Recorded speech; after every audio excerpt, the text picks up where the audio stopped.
The purpose of an inductor is to oppose any change in the magnitude of current within a circuit. The electrical property that resists either an increase or decrease in current is known as inductance. An inductor is created when an electrical current flows in a wire wrapped around a magnetic core.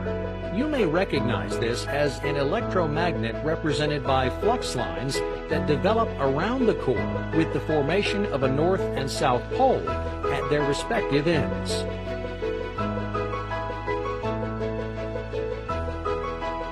To demonstrate the properties of an inductor, we'll add a resistance or light bulb to this circuit.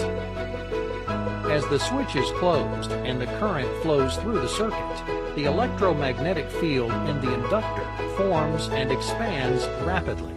However, because of the unique properties of an inductor, as the flux lines of the electromagnetic field expands, the changing current generates a voltage that resists the current coming from the source. The maximum opposition to current flow occurs at the instant the switch is closed. Therefore, the bulb will not turn on instantaneously.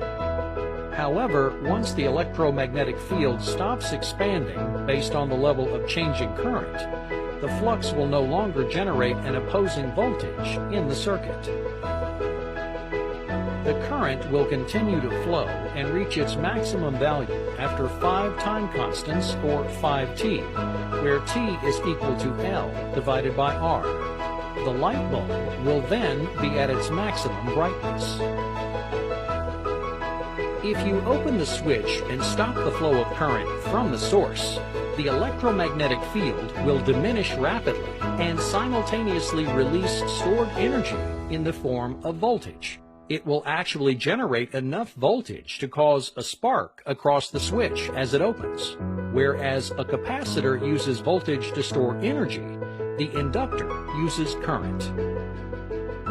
Inductance of an inductor is defined as the amount of voltage induced divided by the change in current per second. Therefore, if 1V is induced by a change of 1A in 1 second, there is 1 Henry, 1 H of inductance.